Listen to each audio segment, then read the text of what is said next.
Hello, everyone. Welcome to our second edition of a sex discussion. I am so happy to be joined by my friend, Dr. Chris Wilson, PhD. He is a doctor of human sexuality, certified sex therapist, and licensed psychotherapist.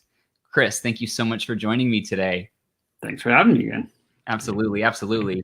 Last time you joined me, this was probably one of our most popular Facebook Lives that we've ever done. And I guess it's not hard to understand why. Sex is something as gay men that we talk a lot about. It's something that we think a lot about because we are men. And yeah, so I'm really excited to join you today in really discussing what's important when it comes to a great gay sex life and debunk some of the myths that sex is only about physical attraction. And also be discussing how, believe it or not, guys, you can have the best sex of your life right now during physical distancing. Definitely. So, yes. So lots to cover. I also have a lot of questions that you guys have asked that I'm going to try to get to as many as possible from our guest expert today. So, Chris, anything you'd like to say about yourself? I think just that, I'm going to talk about sexuality. It's one of those things that's so pervasive in our society, but yet we don't really talk about it directly, which I think is so interesting. And in some ways, gay men are probably more direct about it than many other groups, whether it's like straight men, straight women, gay women. But at the same time, we don't talk about it usually in very healthy ways. We talk about it really ways that are very damaging to ourselves. Yeah. So it's really cool to kind of be able to talk about how we can kind of rework our thoughts and rework the way we're thinking about these things to help us have better communication with people we are going to have sex with. Absolutely. I'm so glad you brought that up, Chris, because it really does. The narrative that we all may not even knowingly, project when we're talking about sex, it's typically, I would say 99% of the time about, someone's sexual attractiveness, physical stuff, whether it's a big dick or a big butt or whatever are the things that we see in relation to the porn that we all have watched at one point or another, yeah. Some more than others. Nothing wrong with that, by the way. But porn's great, healthy. Yeah, absolutely. But I think a lot of times we get, really can be really consumed by the idea that that's what sex between two men is supposed to be. And if we don't fit that mold or that category, then yep, we missed the bus. And so yeah, I mean, we talked earlier, you and I were just talking, and the reality is that people think that you have to be this uber god to be considered attractive in the gay community, and attraction really is so subjective. Like what one person finds attractive, another person is not going to find attractive. And it's so interesting that guys oftentimes get so locked into this idea of like, I have to be this Greek Adonis to be liked and loved in the gay community. Right. And part of that, even doing my dissertation research was really around gay male body image. And so many men in the research studies I looked at talked about how like there's this constant barrage of media images that projected at us through gay media, and that they get into this locked idea of what that needs to be. So even if they themselves wouldn't necessarily think that that's what they really want to be for themselves, they feel this pressure to have that. And so they also project that pressure onto other men as well. Like, oh, yeah. I should want this, and therefore you should want this, and we should all want the same thing. And it's like, no, some people don't want the person with the 10-inch dick. They want the person with the 3-inch dick, and that's right. Totally cool. Right. Some people like hairy men, some people like smooth men. Some like it varies so much, and so even that physical attraction variance, we need to acknowledge that, and then to go further than that is really acknowledging that like so much of what makes a good partnership or even a good sexual connection doesn't necessarily propagate just based off of physical attraction. Right. There is so much more to it than that, like how we feel intellectually connected to someone, how we feel emotionally connected to somebody. And then there's the physical attraction. So those three things are really important, but they kind of have to go together to really feel a sense of like, oh, this is a good sexual experience. And sometimes we can have a great sexual experience with somebody who we're not as physically attracted to. We can have a great sexual experience with somebody who we wouldn't want to talk to on the street. And we can have a really horrible sexual experience with someone who we conceptualize as intellectually and emotionally the greatest connection we've had.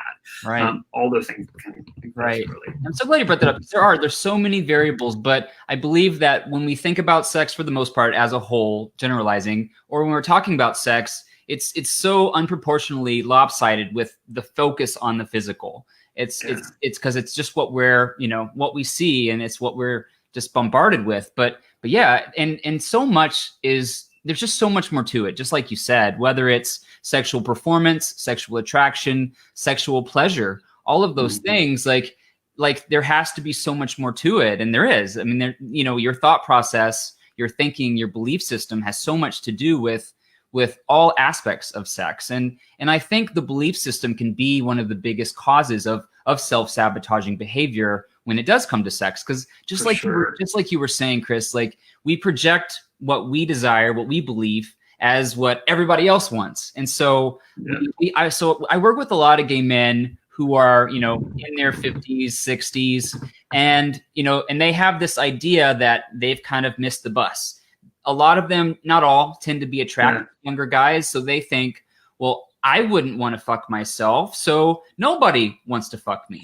Yeah, and I oftentimes I work with that population as well, and I find that a lot of times they get stuck a little bit in the I need to only be attracted to young people because that's what the world media told me I'm supposed to be attracted to, and they sometimes forget to look for the guys who are in their 40s, 50s, and 60s that might be really good quality partnerships for them, and forget to think, oh, actually, if I look for somebody who's around my age group and they might look for me as well, that might be a great connection.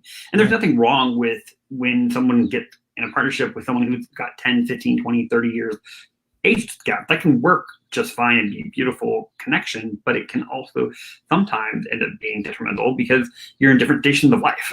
And so we have to recognize that, like, we can have a lot of variations in those connections, and that what we find to be psychologically and emotionally connected is probably going to drive us long term, more so than that immediate physical, visceral attraction. Absolutely. And that's what I tell all the guys in the Gay Man Thriving Academy is that, you know, yeah, physical attraction is there. It's a factor. Like, it's what we first notice about somebody. It's the first thing. We can't, you know, determine anything else. But, you know, we've all had dates with guys that we were really physically attracted to, but there was no chemistry, or we couldn't wait to get out of that situation.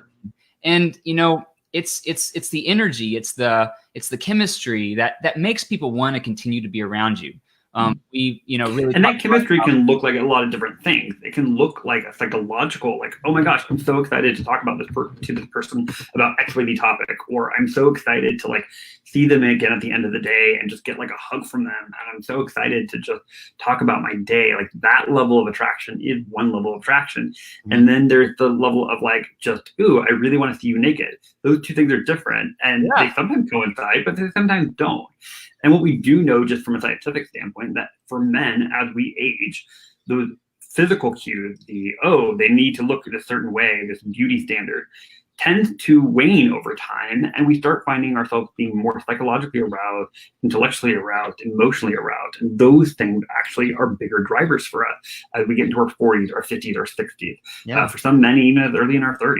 And so we have to kind of pay attention to that and recognize, like, that template of like what I'm supposed to be aroused by is really based on this idea of a young sense of attraction as opposed to an older sense of attraction, and that we don't pay enough attention to older people, 50, etc., it's considered oftentimes older people, but older folks having sex. Like, we don't give enough attention to that. Right. And the reality is, when you start surveying guys around that, a lot of them will say, like, yeah, the physical attraction is interesting and it's important, but it's not nearly as important as these other aspects of my sense of connecting with a partner.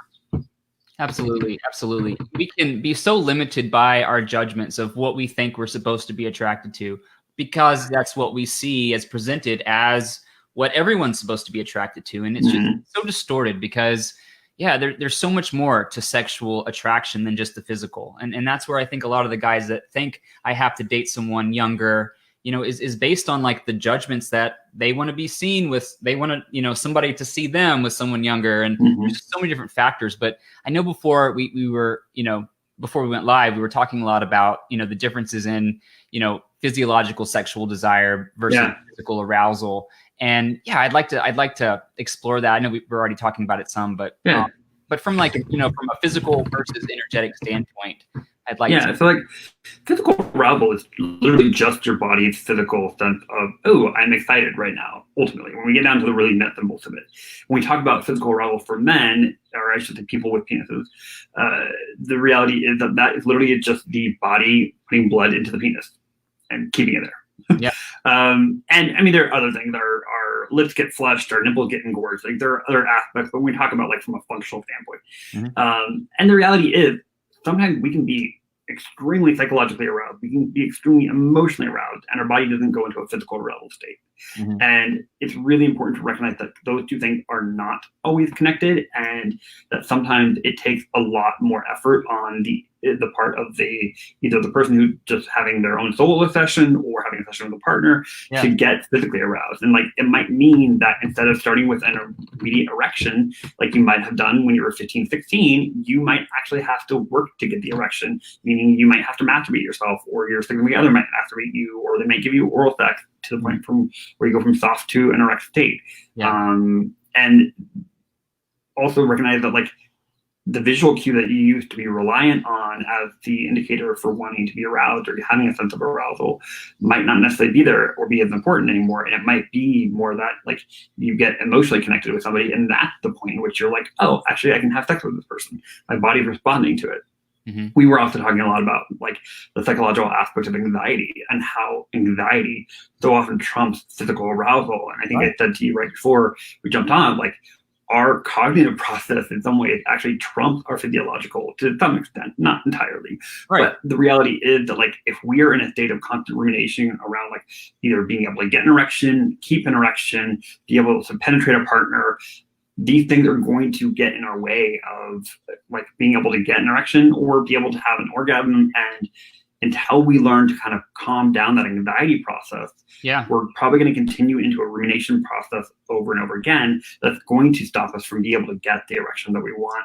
And it's also important to recognize, like, and I think I touched on this a little bit earlier, like you can like take a Viagra or Cialis, and that might help assist with the biological component. But if you're already struggling with that anxiety and that anxiety is so pervasive, that's likely going to trump any of the biological agent that would just put into your body through Viagra or Cialis. Absolutely. So it's important to recognize that. Yeah, and then losing the erection can often cause more stress, and so so it's just this whole like vicious cycle. And you think you're like in the moment, like most men are thinking, there's something wrong with my body, there's something wrong with my dick, my fucking dick is broke.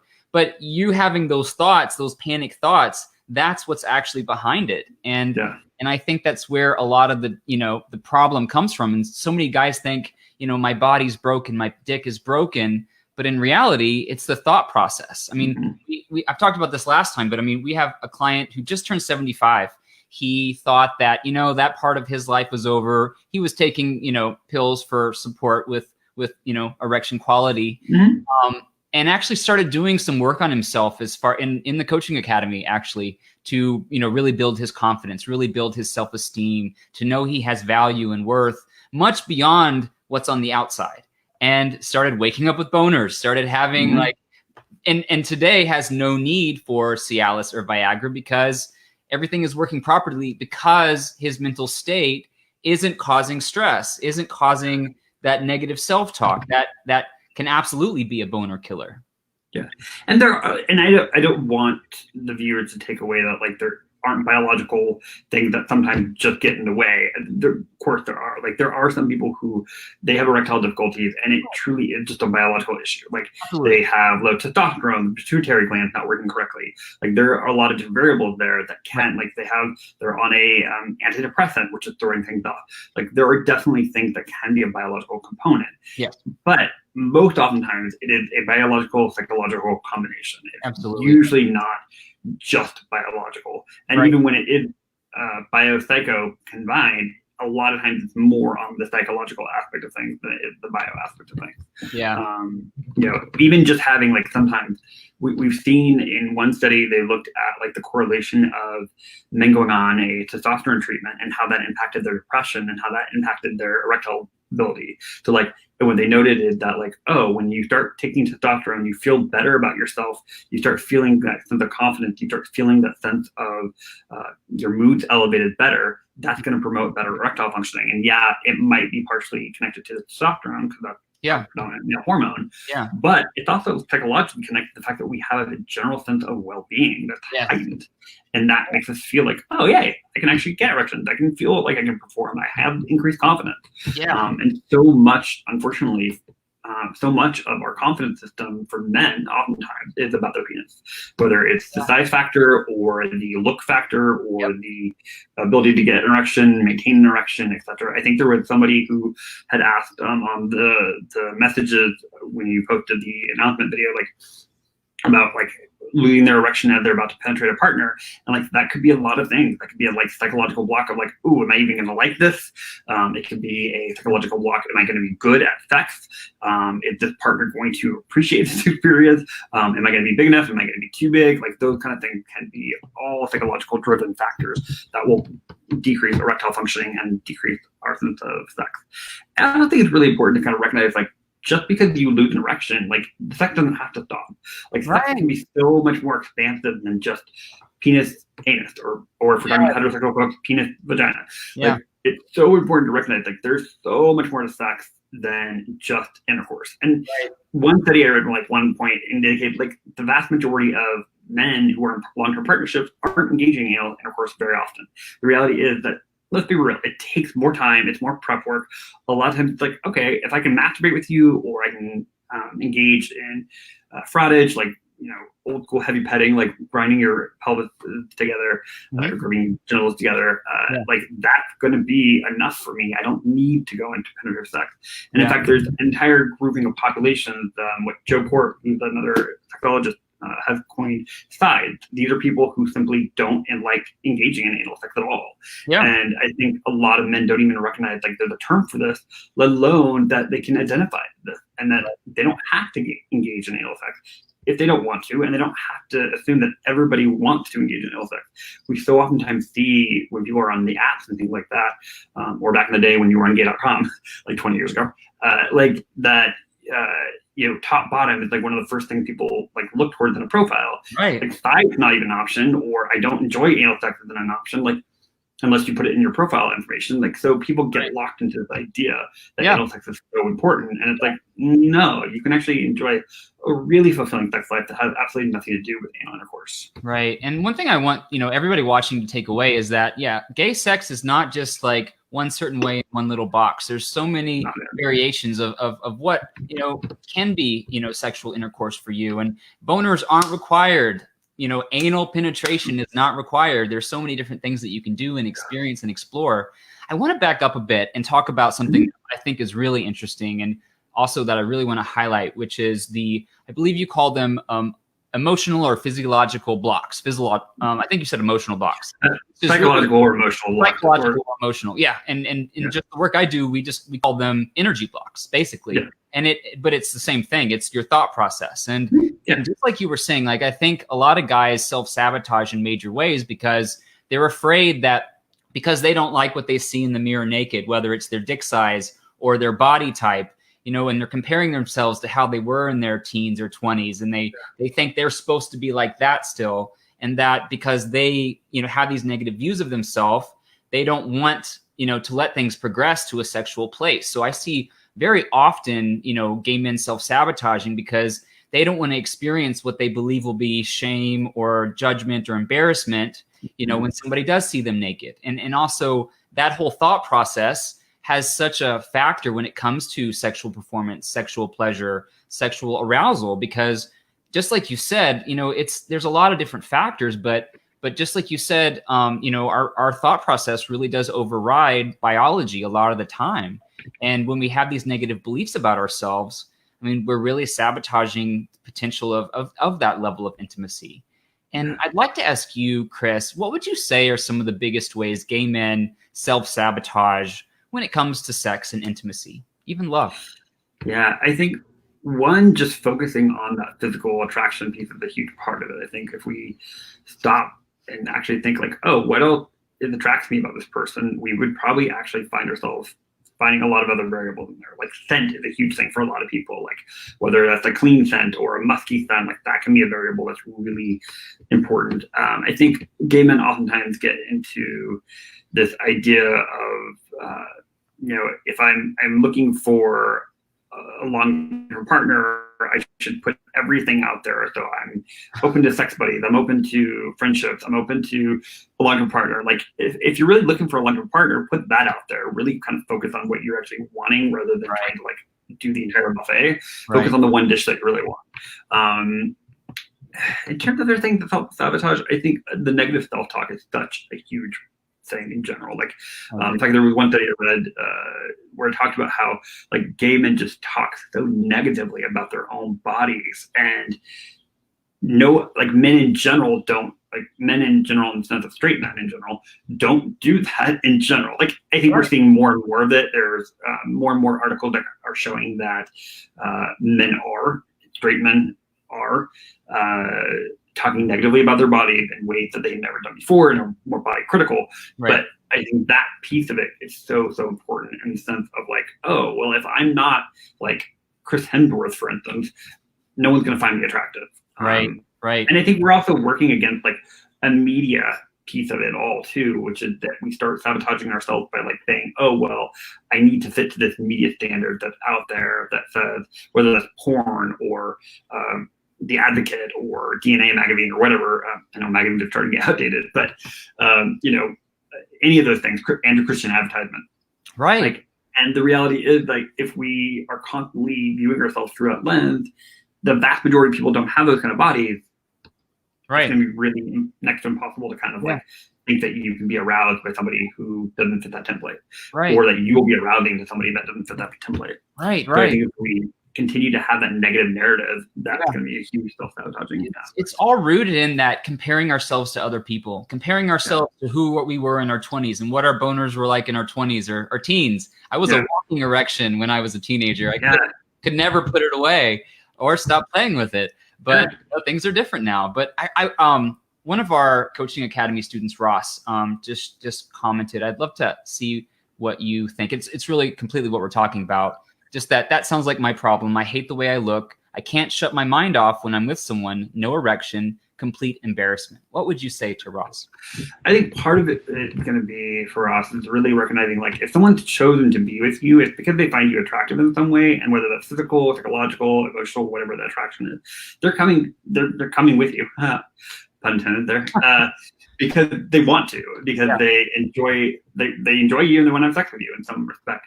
I think it's also remembering that everybody's sense of attraction is so different. What you might find attractive, I might not find attractive, and what I find attractive is different than what my husband finds attractive, and all those things are really, really important to kind of recognize. Like, there's so much variance. I think I mentioned this. I mentioned it before we got on, and as well as I think last time a little bit too, which is like I was always really self-conscious of my ears and my nose, and like they're really large for the rest of my face. And the reality is that like my husband finds those two things really, really attractive. Yeah. Like, it even as like it's not just him blowing smoke on my ass, because when I see him looking at another guy, like he's saying that he notices are the ears and the nose. So like that's an important thing to kind of recognize. Like, okay, there's something to that. And we can also find like like even if we're looking at just the physical for a minute, like we can also find that some people are like, oh, I might not like everything about this person physically, but you might be able to find certain aspects of their appearance really attractive. And that might be enough for you in terms of the physical level. Likewise, someone might be with you and they might not necessarily say like everything about you is their number 10 like category of like, ooh, you're perfect. But they might really love your eyes, or they might really love your chest, or they might really love your, whatever. And that might be the physical piece for them. And that might be enough for them. Yeah, I agree completely. I mean, I think, and I tell this to my students, like, you are exactly as you are, inside and out, the perfect match for somebody out there. But when you let your beliefs that you don't fit that mold of that porn star block you, you're never going to allow yourself to get out there and find that person. But guys are attracted to guys that, have extra weight. Guys are attracted to guys that are bald. Guys are attracted to guys of all shapes and sizes and everything in between. And it's just a matter of, overcoming those beliefs. And I'd like to ask you, for someone who has just really embedded in their mind that they are not attractive, like really ingrained that, I'm just like the worst negative self-talk. Like, what would you, as a doctor, from a medical perspective, say to someone who can't get past, like Ross mentioned, he can't get past this concept that he's ugly, and it's blocking him in many ways? Like, I have my own approaches, but I'm curious what yours would be. Well, let me say, it wouldn't be from a medical perspective because I'm not a medical doctor, but just clarifying that. Got it. From a psychological standpoint, Thank you. I would actually encourage them to like actually look at like different body types and see what they find attractive, explore their own areas of interaction. Also, weird as this might sound, like do a Pornhub search for all different body types. You're going to see like a whole array of different bodies out there that people find attractive. You will find videos for people who are over the age of 50. You will find videos for people who have like hairy bodies. You're going to find videos for people who are younger. You're going to find videos for people with really what's classically considered a micro penis, something under 2 inches in length. You're going to find, you know, the gamut of interests if you look for that. And I know that might sound like a weird thing to suggest, but the reality is like it helps to kind of get into the idea of like there's so much variance in what people like sexually, and that like you might find someone who's just like, oh, you are really attracted to me. Wow. And I would have never thought like that would be something I would be attracted to. I think that is a clever idea. Recognizing our own predispositions and that those don't always have to line up is really important. I remember back in the day when I was like a teenager, there was this song on country radio it's called "She's More." And basically, the singer is talking about like how his picturesque ideal of a woman was that she was going to be super tall and different colored eyes and all this stuff, and then he describes who his wife is, and she's like 5'3" and not anything like what he expected, but she's the person he fell in love with. And that's really, really important to remember. Like your ideal person physically might not necessarily be what you find attractive in other aspects, and that's okay. And vice versa, someone might find you really attractive for a whole bunch of qualities. Your physical appearance might be the last of those things, but there might still be some level of attraction. Yeah, absolutely. And a lot of it is us projecting our judgments onto other people, you know, thinking that everybody thinks like we do. And I think that's just a huge block. And, you know, it's like just because you think you're attracted to a certain type of people, and if you don't fit what you're attracted to, then you discount yourself as being attractive or someone that, you know, can be sexual with somebody else. It's all about your. Well, there's this idea of objectification, like this idea of objectification theory, which is that it started off with women, where the idea of like, oh, well, if a woman's expecting a man's interaction, she'll check her body to kind of evaluate how she looks to a male viewer. Gay men do the same thing, and more studies have shown gay men do this as well, which is the idea of like, oh, if I'm expecting to interact with a guy that I might be attracted to or might feel attracted to me, I want to make sure I look good for them. I'm going to expect them to think of me as I might think of them, and therefore we become like double-edged sword of viewer of our own bodies. We're not only the viewers of what we think we should look like, we're the viewers of what we think someone else should want of us, and then we project that onto ourselves as well. And so there's very interesting dichotomy with all this, where it's like, oh, now I'm looking at myself from what I want for myself, but I'm also looking at myself from what I think other people want from me. And now I'm like purveying my own body to try to figure out what I should do differently. None of this helps us psychologically. And we think we're mind readers, that we know what other people want based on our beliefs. And I think we do this without realizing it, but we're judging other people as being judgmental and having the same judgments that we do. It really is a one big way of mindfuckery where we really can screw ourselves. Yeah, and for gay men, I think a lot of it too comes down to gay culture. Like there's oftentimes this idea that like, oh, if you're a gym bunny, you need to partner with another gym bunny. And like, I love hearing stories of like the person who is the gym bunny who is really into the polar bear, for instance. And I'm like, that's an awesome pairing. And I love the fact that there's such a difference in their body types, and that they found each other attractive, and they found each other attractive possibly because of those body types, but also possibly psychologically they just really are connected to each other. And that's really, really important to kind of recognize.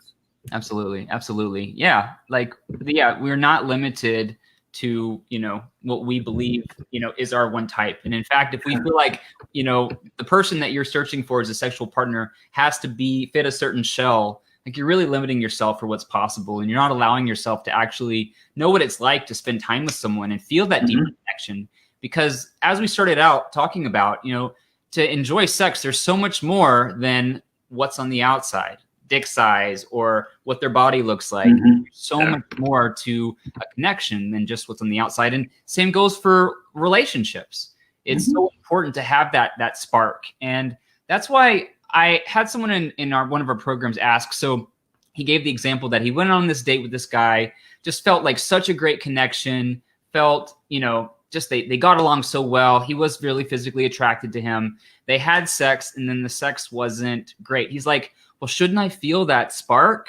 What would you say to him as far as should he Yes give and up? no. Like, I mean, Could sex get better? Like, what would you say? I would say definitely, yeah. I would say definitely don't necessarily give up on it. I think you have to do a lot of self-assessment. Right. The reality is that for some people, that physical attraction is such a high variance that, yeah, they might need something there. But a lot of times it actually has more to do with kind of like the push-pull dynamic and tension in the relationship.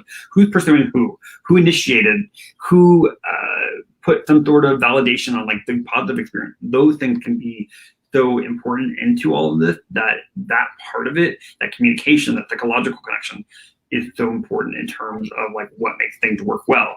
Right. And the chance to talk about it afterwards, like, oh, okay, that wasn't a fireworks, that wasn't 10. Okay, so it wasn't a 10, it was like a 3. Yeah. How can we move it up to something that's closer to a 10? And it might never be a 10, and that can be okay.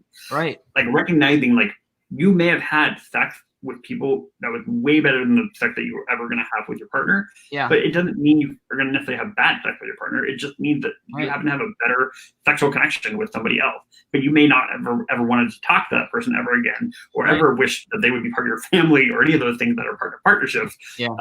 And so recognizing that, and recognizing environment plays a big part of it too. Like if we are really drawn into the idea of like having a hookup at like a bathhouse, for instance, like, and then we get with a partner in their apartment, that might feel very different psychologically for us, arousal standpoint. So those variants are really important to recognize too, and recognizing how, like, what I call kind of like your formula for attraction. Yeah. Like okay, well, what parts are really important to you? Is it the intellect? Is it the emotional connection? Is it the physical arousal? And recognizing what those elements are, and recognizing what has more weight. Because for some people, it's going to be the psychological piece is so much more important, like that intellect aspect. For some people, it's going to be the emotional aspect, like, ooh, I really need to feel like a strong sense of emotional connection with this person, strong sense of comfort with this person. And for other people, the physical arousal or the physical attraction piece is going to be important. So you have to kind of recognize those. And they all play a role for most people. And there's other variables in it as well, but these 3 paradigms that we've been talking about all play a role.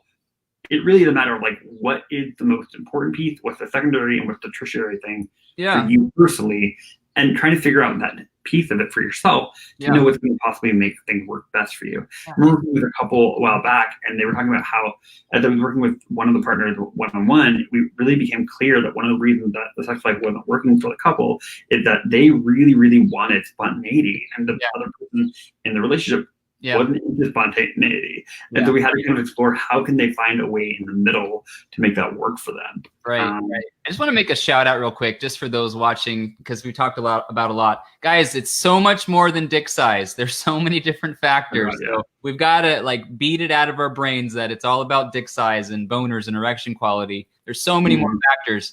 And I also want to talk about something you mentioned that I think is so important, which is communication. And, back to what we were saying about, feeling like all the boxes are checked, but then the sex just wasn't great. Why is it that so many gay men, as easy as it is for us to talk about sex, like with our friends, like it's like almost like we like put on this persona that like we can talk about sex, but then when it comes to talking about sex with someone you're having sex with, why would you say there's such a struggle with, having that level of communication, saying it was a 3 and asking for what you need? Like, what is with that shame or embarrassment, and how can we improve communication? Someone asked a question based on we don't have training on it. That's the biggest part of it. Like when we talk about kind of like what is their template growing up, most people don't grow up in households where we talk about sex openly. Right. Like, I have a friend, really good friend, love her to death. Her family is really open about sex. I'm like, you all are awesome. You all are rock stars.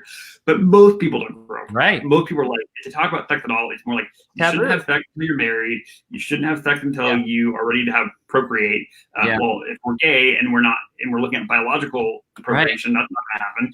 So we don't get used to talking about the things at all. And not only do they not talk about sex, they don't talk about gay sex.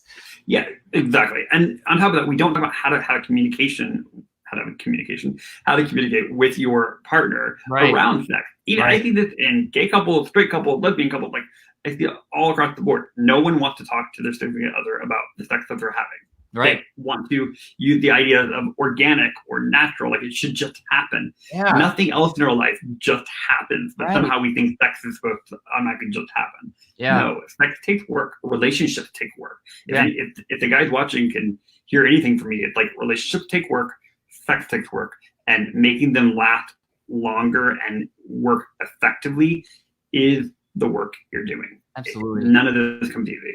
And the communication is imperative. It's so important. I mean, I use my relationship with Andrew, for example. I mean, I feel like when we first got together, there was so much that were pulling us together. And, you know, I knew like he was the one for me. But like the sex, like it took some exploring at first. Like it wasn't, you know, a knockout of the park. But as our relationship progressed, so did our level of communication, which is what I would say is the main factor in why our relationship is so successful. And we've taken that level of communication in the bedroom to, you know, what we both like, what we both want, what we both need.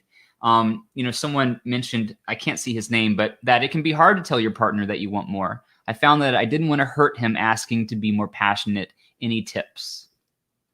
Yeah, I think we oftentimes can sometimes stop ourselves from saying things that we feel are going to hurt our significant other, and it might actively hurt them, unfortunately. But we're going to grow stronger and better and be able to have a better relationship if we can talk through and actually move forward on it in a way that works to meet both parties' needs.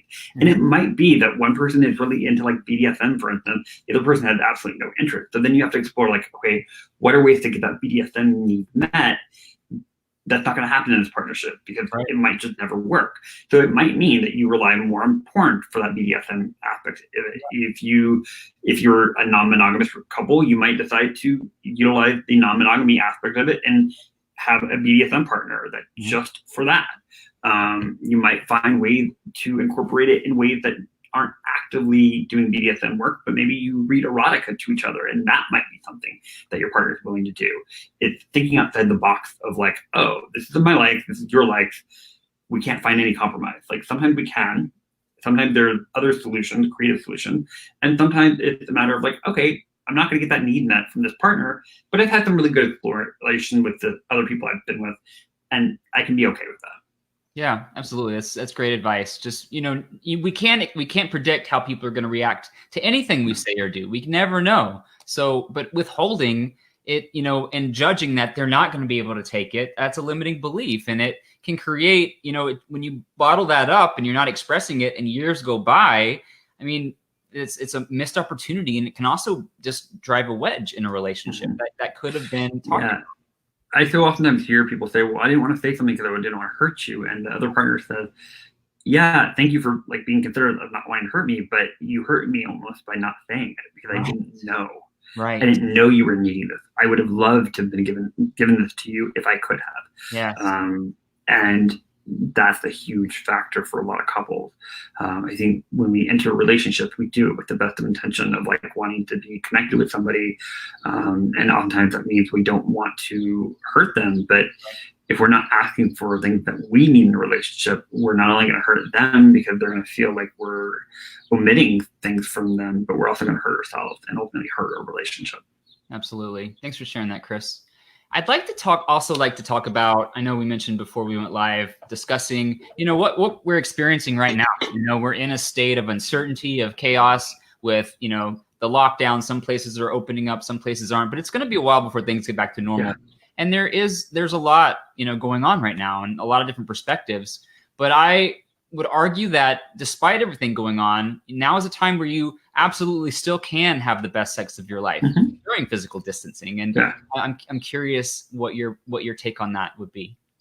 Yeah, I think we were talking about this a little bit too. I think one of the best things we can do is just really utilize this time as a sense of exploration of what our own interests are. Because when we have a better understanding of what we like sexually, whether that is through masturbation or reading erotica or watching porn, like when we get it or doing research on fetishes, like when we have a clear sense of what we like, we can bring that to the table with our significant other, and that will make things better for us. So the reality is like, okay, if I've been really interested in learning more about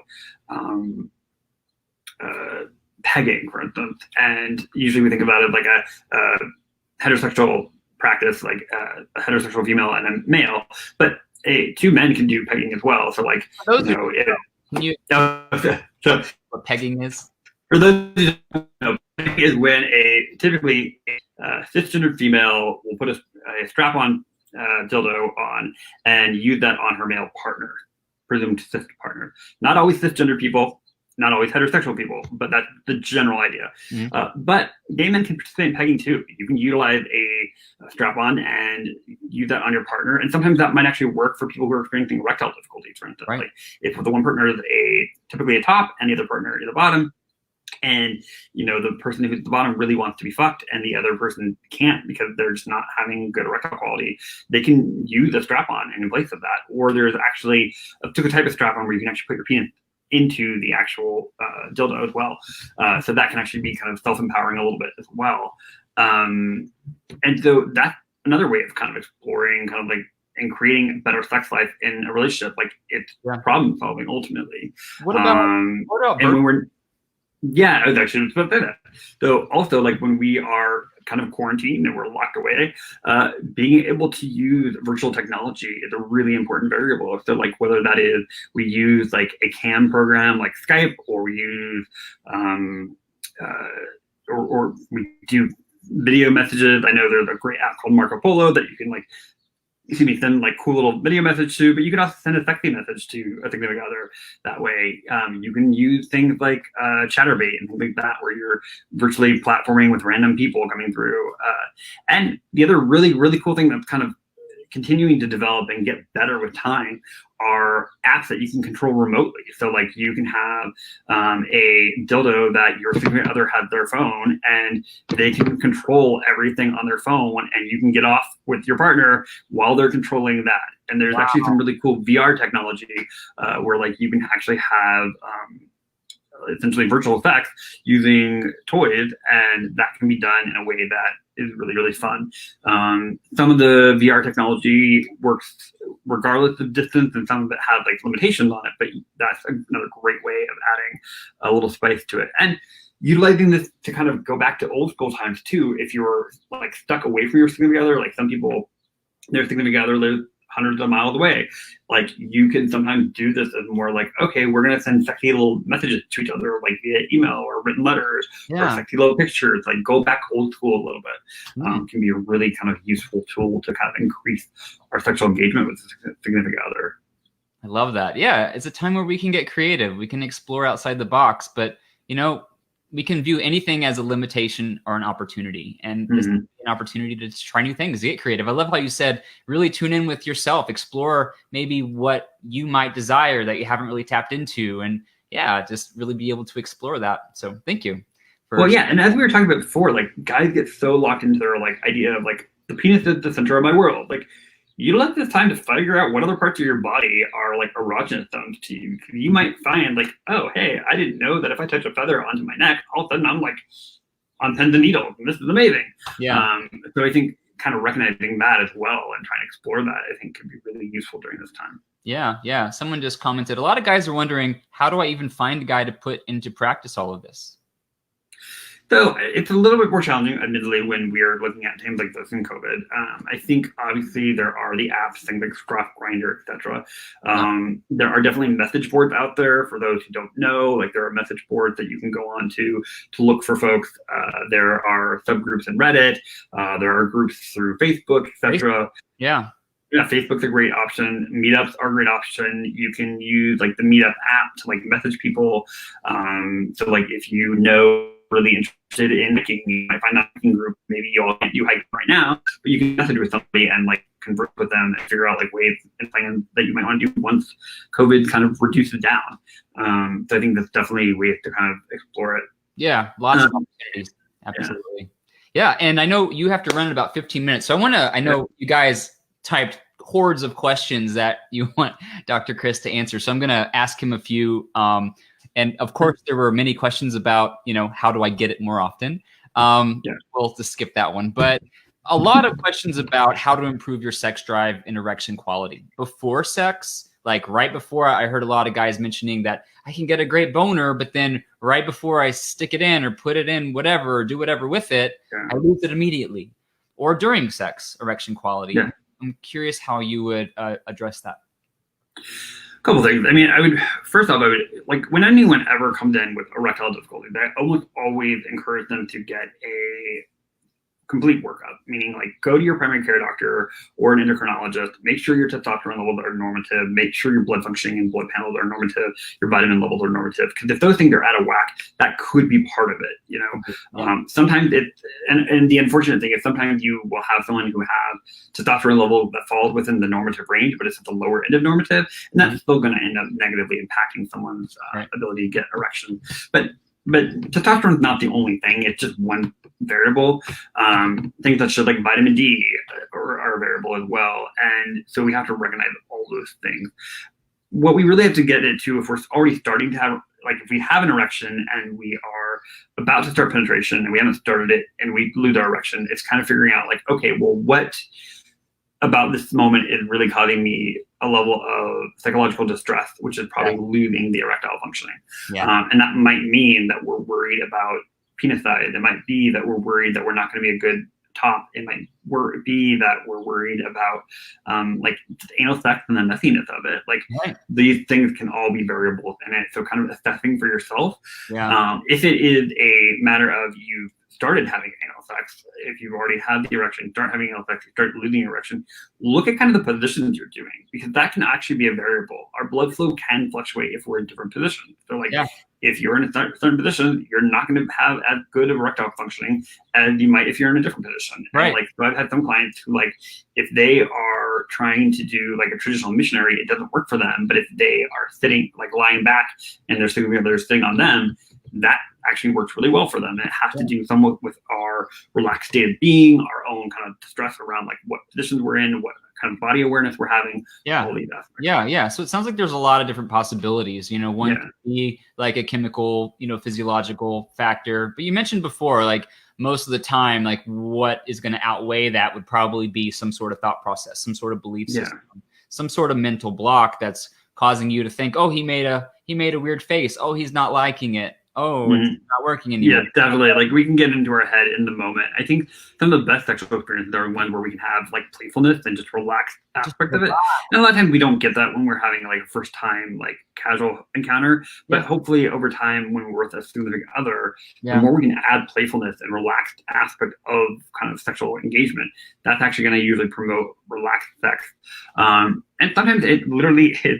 It's funny that now, like the position sometimes is the factor. Like some people's penises just don't have as much bendability as another person's penis, and like that kills it. Like you know, you have some guys who like if this is like their penis and this is their pelvis, like some guys like oop, that's all I can do, and other guys are like doop doop doop doop doop, and like do that again. Very like doop doop doop. Like obviously that's a little extreme, but like the reality is that like. For some people, like that is a factor. Like you bend my penis too far in one direction, and it ain't gonna happen. Like I'm gonna lose my erection immediately just because it's just painful. Well, that's great. There's lots of things to try. You know, lots of possibilities. Positioning. You know, really checking in with yourself. Are you able to relax and actually be present and enjoy? Because that's one thing that I talk a lot about. Is you know when we're in our heads, like the blood's not flowing to our dick head. You know, it's a silly way of saying it, but it's true. If we're not able to relax and be present in the moment, then you know, we really don't even know like what we're experiencing and it can have a huge impact. And so, so big, you know, factors as far as mental versus physiological versus trying out different positions, you know, just being open to having discussions. Hey, honey, let's try this. Or hey, I forgot your name, but let's try this. Being silly. But either case is okay. So, and that could be it. Like we might have forgotten the person's name and we're like, oh, God, what is their name? What is their name? What is their name? Oh, That's happened to me before. I'm not going to lie. So and I know I want to quickly just kind of have you, if you can, quickly just talk about tantra and tantric sex. It seems to be it's not an area that like I'm not an expert of it, but the idea behind it is really slowing down the process, getting yourself comfortable with another person's body, getting connected with their body, understanding your own body awareness, really paying attention to things like breathing. I would argue that like in some ways tantra is kind of like yoga and mindfulness meet sex.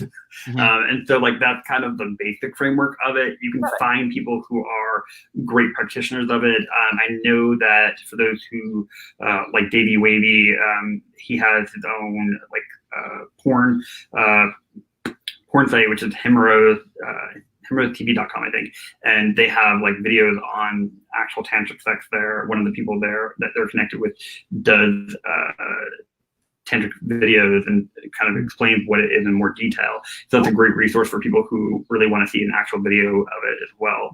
The basic framework is you're getting body awareness, breath awareness, connection with the other person. That energetic attraction piece of it is there. That's all part of it.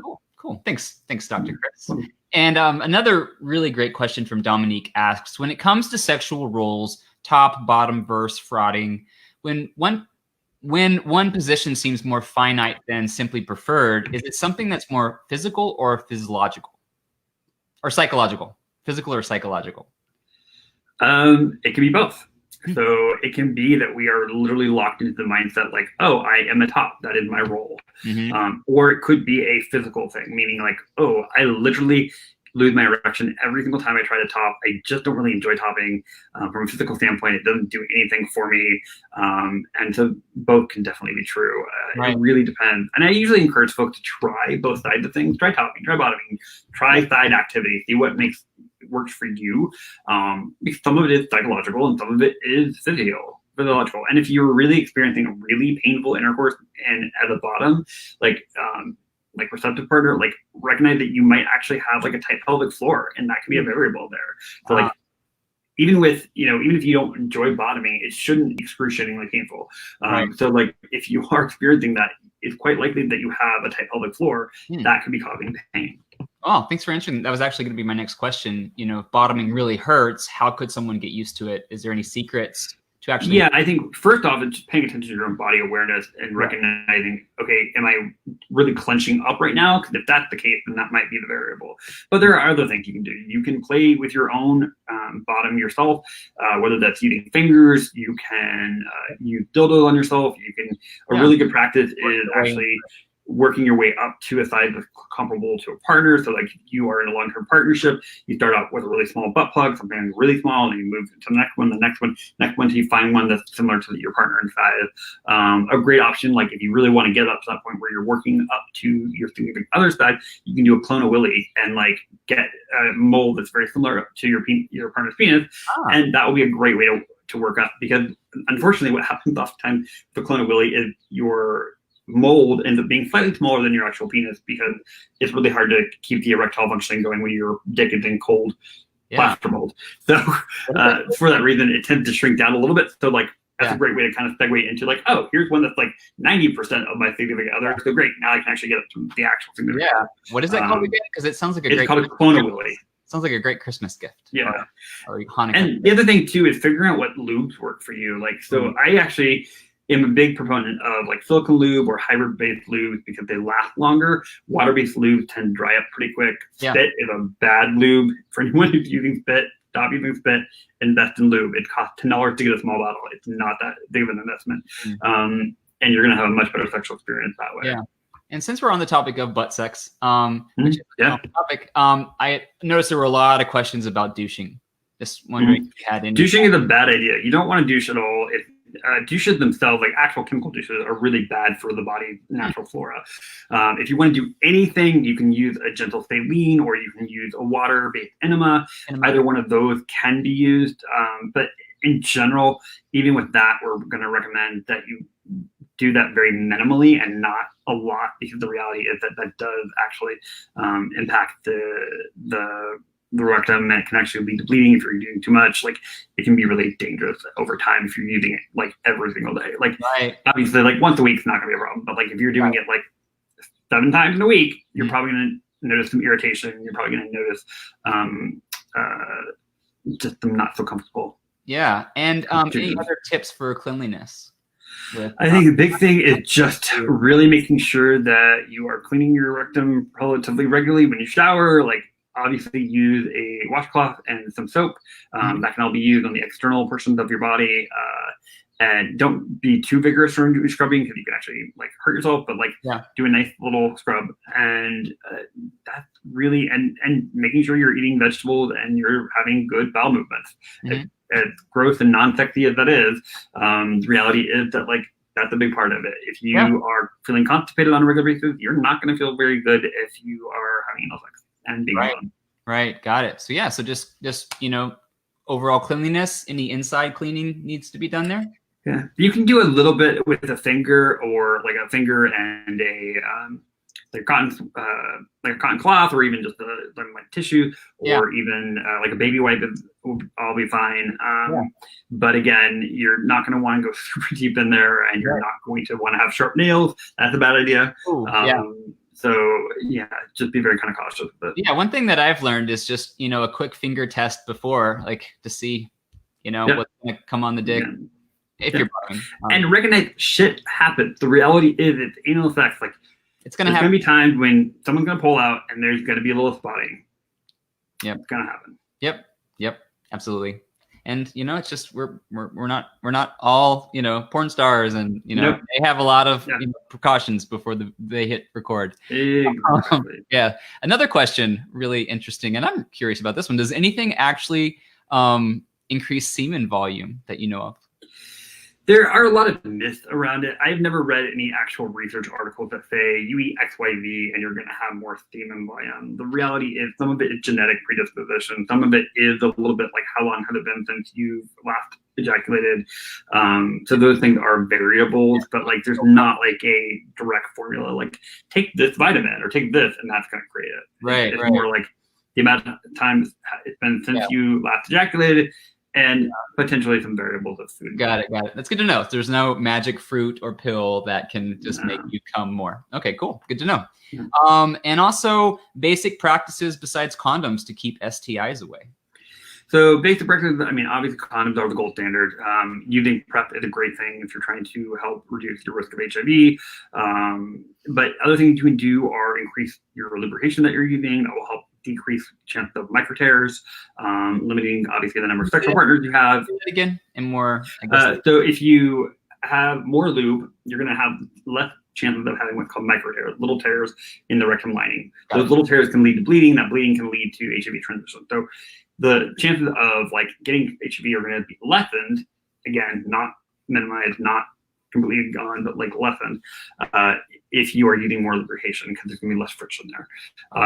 Other things you can do are, if you're gonna use a condom and want to have it more sensitive, you put just a drop or two of lube at the very end of the tip of the condom. That's gonna help the penis feel more sensation when you're having anal sex. Wow, that's so helpful. Wow. I wish we had another hour to just go through more questions. Like rapid, amazing. Yeah. My mind is blown. So this is awesome. Yeah, Chris, we're definitely gonna have to have you again soon. I think we should at least do a monthly thing. Good. But I saw some other questions. It really deals with what we talked about before, as far as dealing with performance anxiety. It's just gonna be just really doing some work to really transform those limiting beliefs. And I would really encourage folks to, like, if you're really noticing a constant struggle, like seek out a sex therapist, someone who can help you break down the psychological aspect of it, help you break down the anxiety patterns, because that's what we're trained to do. And that's going to be able to help you get through that issue in a better way. Yeah. And how would someone get in touch with you if they want? So they can get in touch with me by going through chriswilsonphd.com. You can find me on the first website, which is PHIIRST.com, or it stands for Philadelphia Institute for Individual Relational and Sex Therapy, long name. And you can also find me through the AASECT, or the American Association of Sexual Educators, Counselors, and Therapists website, directory as well. And you can find other AASECT certified sex therapists through the directory as well. Awesome. Well, Chris, thank you so much for joining me today. I know you have to run. Thank you.